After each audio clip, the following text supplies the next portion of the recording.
I got to play Stadium, the new game mode that is coming to Overwatch in Season 16. And it is huge. Let's have a look.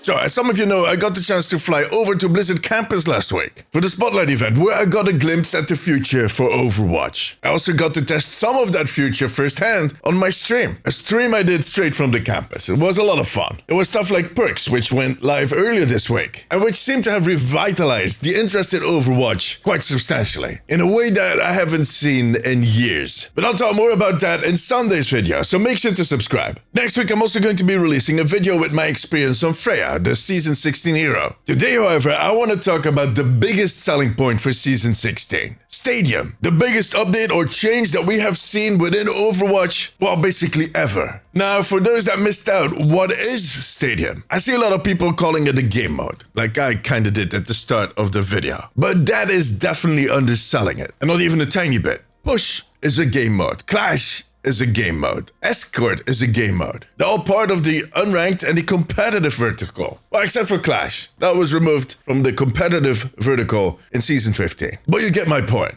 There's also a lot of game modes that live within the arcade, because they're not stable enough, or because there's not enough of an interest. Stadium, however, is a whole different story. It's basically a completely new vertical. A whole new pillar for Overwatch besides unranked, competitive, and the arcade. In a stretch, you could compare it to what PvE was supposed to be, compared to the rest of Overwatch, well, back when they announced it in 2019. It is the same heroes, the same environments, the same assets, but a whole different ballgame.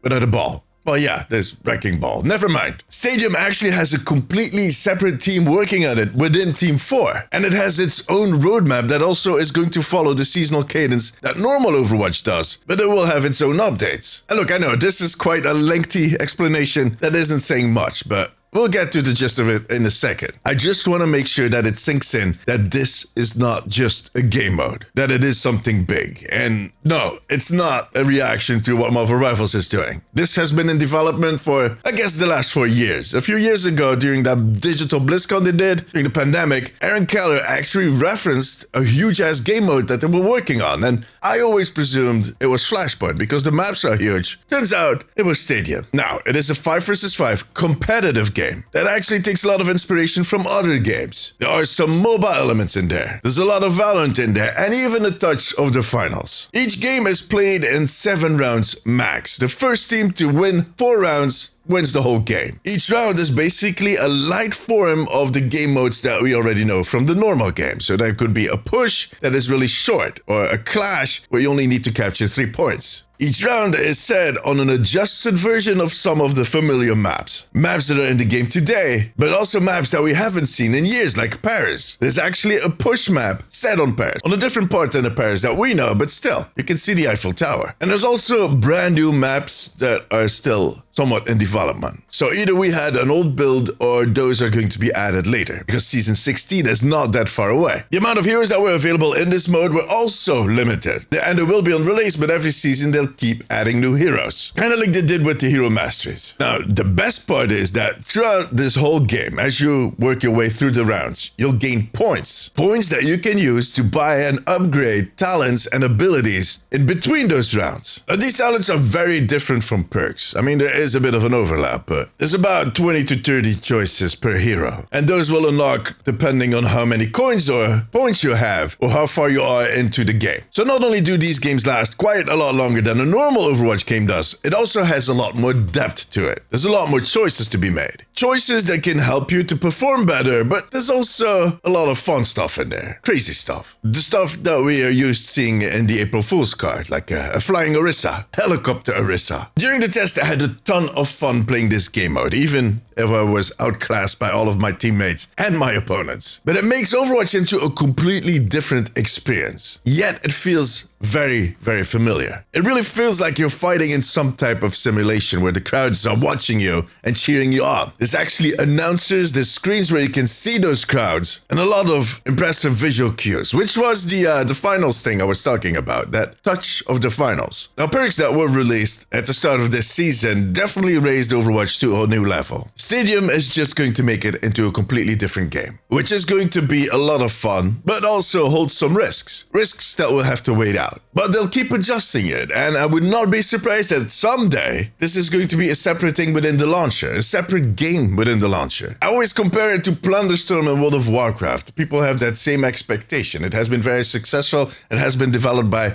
a separate team, and it looks like it might become a full-time game in the launcher one day. I actually made a video on this topic a few months ago, talking about how they might be developing something like this exactly, or at least something similar. Look, I'm not going to say I called it, but but seriously, I can't wait to get back into that game. But like I said, it does come with a few challenges, both for us and for the team. For us, well, those games, as I said, last longer, so you're not just going to jump in quickly in your lunch break or something. There's also no hero swapping. It is competitive only, which some people are not going to like. And it's not really easy to get into. It requires some studying, it requires some reading, some thinking. But in my opinion, that is going to bring something fresh to this game. And you know what? Normal Overwatch is still going to be there. They're not going to replace it. They're not moving resources from one team to the other. They're working on both. They have a plan for both. They have a roadmap for both. So normal Overwatch is going to be waiting for you in case you're kind of done with flying Reinhardts or super explosive Junkrats. It basically means that we as Overwatch players will have a lot more choices on what we want to play exactly. And us creators will have so much more content to make videos about. Oh boy, I might need to clone myself. Can you clone someone from just, I don't know, a beard hair? I hope so. I have plenty of those. But the best thing is that it is coming as soon as Season 16, which is going to be mid-April. And I can't wait. I'm excited. You tell? Anyways, what do you think about Stadium? Are you looking forward to it? Let me know in the comments. For now, however, that was it. If you like this video, give it a thumbs up. It always helps me out. I also want to thank my Patreons. I could not make these videos without you guys. You too can become part of the family over on patreon.com/theomnicpost. If you have a few minutes left, maybe check out one of my other videos and make sure to subscribe. But above all, take care of yourself, take care of each other.